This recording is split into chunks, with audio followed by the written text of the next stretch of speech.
Learn the Fourth Amendment. Teach your children the Fourth Amendment. Yeah, one of the things I talked about on AJ's live was, because I started off with just simple questions like, if an officer does not read you Miranda, is it a good arrest? Well, because we all watch Law and Order and we think that we know everything, we say, well, he didn't read me my rights. It's not a good arrest. No, it actually is. If he has probable cause to arrest you, he does. And he doesn't have to read your rights unless he's interrogating you. That means interviewing you about the crime, asking you specific questions about the crime. He can do all else. Yes. Listen, I hear everybody and I'm seeing your comments. Yes, they are killing us. Yes, this is really, really effed up. Yes. And Stan, what'd you say the other day? It freaking sucks. But we have to fucking, we got to keep home. You're black. It sucks. It sucks. Train your kids so they don't die. You have to live like this. We get it. Okay, this is not what this forum's about. This is so we can try to do our best on our information. Yeah. I get it. I'm with y'all. It sucks. I got to deal with this with my own kids. We get it. But right now, we're trying to give you information to do our best to get you home. As much as we can. Everybody ain't going to get home. We know this. We know this. We know it's been unfair. We know this. But come on, y'all. What we are doing right now is not it may not work in every situation, but we're doing our best, okay?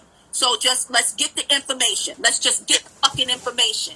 So moving on, like I had a brother that I really enjoy him. He hit me up. He says to me, why do citizens have to learn to de-escalate when the police work for them? And I'm like, really simple. Because they have the tools and the authority to kill you. And they have the backing of the Supreme Court for their decision. That's a lot to go against. So don't allow your actions to cause your death. That's what this is about. Nothing else. I'm not paid by nobody. I'm telling you because I care and I don't want our people dying like, needlessly dying. It's important to take care of your own. We're not doing that enough anymore. We're relying on a few rappers, a few comedians to listen to, and that's not fair. It's not fair. And they're doing a great job, but don't let a comedian, a rapper, somebody that should not be in your house telling your kids what to do, to tell them what to do. Yeah, they're doing a fine job, but it's your job to keep your kids alive. Train them. Moving on. Other thing we discussed was vehicle searches. It's like, when can an officer search without a warrant? Like, the reason why all this stuff is important is because it'll keep you, if you have the knowledge, you won't challenge them when you should not challenge them. So it's like, they can get your consent to search. If they have probable cause, evidence is going to be destroyed. They can do a limited search for if they believe you have a concealed weapon in there. Or if you're arrested, they can do an inventory. They can also bring a dog around. If you refuse a search, if the dog hits, they can search without a warrant. Those are those things. So, and people, if they have probable cause, they could just go through in your car and search your car. So we need you guys to know that they can legally do that, so that you know that if you resist that, there may be some actual, charge that go along. Yes, absolutely. Exactly. So know this. Teach your kids this. Absolutely. And then you got to think about, when can, the thing about deadly force with cops, you have to understand that the Supreme Court, the highest court in the nation, allows them to use, deadly force if they believe that the force is necessary to prevent death or great bodily harm. That means nothing to believe. No, if they believe it, that means a certain movement, different things like that. That looks like they got a gun. If they put their hand in their pockets, and the officer just thinks that they're pulling something out, and it could be a wallet, and they think it's a gun, and they shoot you. So that belief covers them. So, it's amazing. Let's say it again, and I'm going to break this down again. He is saying that he is covered, the officer is covered if he believes you were pulling out something other than a wallet. He doesn't have to know it. He doesn't have to know it. So he has to believe it. Way with it. So what do you do when you're in that situation, Stan? You absolutely freeze. So, you know what a bull snake is, Tisha? Probably not. No. We don't like snakes because we black. But I'm just saying we just don't. But a bull snake mimics the same behaviors as a rattlesnake, right? Oh yeah. Yeah. Okay. So Oh, and it stares off there. Yeah. So one of the things you do if you run into a snake, you freeze. You try to back away slowly, right? And you don't provoke them. But think about it with the police department. If the majority of them are bull snakes, meaning they're not going to bite you, but then you got to deal with the rattler, right? But they both rattle because they both scare you. Yeah. You still have to treat them the exact same way because you never know when you're going to run into the rattlesnake, right? So you think about that with police. Few and far between, but you still have to do the same thing. You freeze, that means do what they say, comply. No. You back up, and what I mean by that is slowly back away. That means do not escalate. So de-escalate, right? And then you save yourself. And that's what this is all about, saving yourself. So let's break down, Stan, real quick, because this is what Stanley taught me. When I'm in a car and let's say I'm being pulled over. Yeah. The first thing that Stanley said is pull over. If it's nighttime, turn all the lights on slowly and then roll down all your windows. Correct. Even the back ones. Yes. Why, Stanley? Because because officers are taught, number one, they want to see what's going on in the car. So if they can't see and it's tinted windows, they're going to put their hand on the gun. And of course, what does that do? That automatically pisses you guys off. But they're doing it for their safety because they're watching those videos, like I told you, that or they get shot in the face. So they put their hand on the gun and they come up and they're nervously walking up to the car. They're scared. So if you roll down the windows, turn on the lights, you got to pull away their anxiety and fear. Oh, and take your foot off the brake and put it in park. Correct. Because they've had people drive off, so take your foot off the brake, put it in park, and prepare for the stop. And then it's all a point of communicating.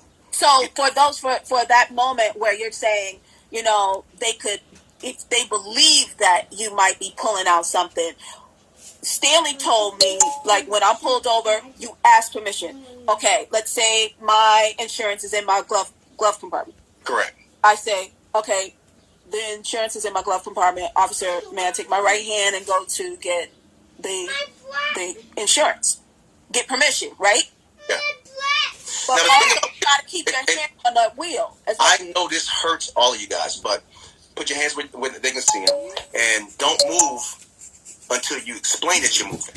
Because, you got the Philando Castile incident. You got the incident in South Carolina, the guy with the wallet. He's doing exactly what the man said. But he made that move with the wallet, and he shot him. And, you have to think about who is in control of movements. You are. That means that I am. Or the officer gets there, don't be digging around and stuff because they think you're going for a weapon, right? Right. Don't dig for your wallet and all of your stuff. That's right. He comes. Don't grab anything fast. Don't move fast. Like we said, it sucks that you have Yes, to they still shot the person. Yes, we get it, guys. But what we're trying to do is trying to give you information so that you can be okay. Right, well, you know what? I mean, I understand the frustration. It is frustrating, and it's frustrating it is. because we have to live like this every day. And this, again, people don't really realize that, it doesn't matter which status we are. We still are African American, and we still get stopped, and we still could get killed, and that's still always in the back of our brains. It's always there. Yeah. Always when we're walking down the street. And Stan, weren't you in your uniform when you got on an elevator or something, and a woman? I did have my badge and gun, and she still clutched her purse. But look, like I've been pulled over 10 times in LA, and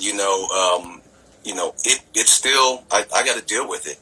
I receive tickets every once in a while. You got to deal with it. I mean, it happens. But moving right along, I mean, guys, we know nothing's perfect. If it was perfect, we wouldn't have to worry about talking about this stuff. But what we're trying to do is deal with the times that you can control what's going on. I'm not talking about that officer that has gone crazy and he's going to murder you. I'm not talking about that because you're not going to run into that too often. We don't run into any of that. They say the officers walked up for no reason and just shot the person in the head and killed them. No, that's not happening. There's something that's going on in between. It's fear. It's fear, lack of training.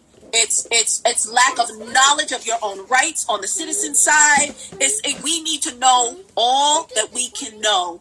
we need to prepare. We need to prepare our children. We need to know our own rights. All of it, and it's on their side. They need more training. Stanley and I have been trying to put legislation together to, get officers more training. Stanley wouldn't even push officers through the academy if he thought that they weren't going to make good protect and serve service and won't service the community the correct way. Stanley was a good cop who we are trying right now, and for the last 4 years, going back to DOPE, de-escalation of officer patrol encounters, and what that meant after my son showed us that he didn't know anything about it and wasn't prepared by the adult in the house. We knew that we had to do something. So Stanley and I started this whole thing. Well, we both started it, but Stanley started doing it as a simulation type of situation. So Stanley, explain what we would do for not only regular citizens, but citizens who were diagnosed with special needs. Yeah, so I started a secondary program called Spectrum Shield with Dr. Pam Wiley out of Los Angeles, an amazing woman, who deals with dealt with your child, over 3,000 or so young men with autism. So we started doing a boot camp for police encounters and teaching these young men with autism how to deal with the police, because they're more likely to, be injured because of their challenges and officers not understanding. So I also, on the side, started teaching the classes to officers how to service people on the spectrum, because even I got invited to, myself and Dr. Wiley got invited to LAPD during their training program, and they showed their program for autism, which was an obvious lower spectrum gentleman with his mom, and those are not the ones that you're going to have problems with. The ones that look like a lot of times autism doesn't look like there's something wrong. Or if they're challenged. It doesn't look like they're challenged in any way. They just look like they're not complying. Correct. And so what Stanley started doing was he got a police car, and he got the LAPD involved. Mm-hmm. And so they helped with the training, and we would pull the kids over and do an escalated one and a de-escalated simulation. Yeah, so I mean, we wanted to see how they would react to, an officer that was escalated, and, how they would naturally, and they didn't know we were doing it, but, so we would scare them into acting naturally and, seeing what response they would have, and then we would cater our message and lesson for that person, for what he's doing. So we can talk to their parents about, this is how you fix this. This is what an officer would do in this case when your son does this, so on and so forth. So it's a great program as well. I'm starting another program right now, still teaching police, because like I said, I teach on both sides. That's called Duty to Protect. How to help your partner survive himself. And what that is, it has more to do with trying to keep your partner from going into a downward spiral to where you have a George Floyd incident. Trying to intervene if you see that someone is using excessive force. Right.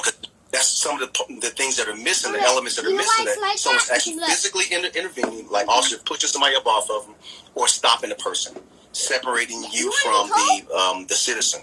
And that has to happen more. I mentioned in a news release here, talked about how officers no longer have the right to remain silent. If anybody want to keep watching, go true. on Instagram. They have to tell on each other. They have to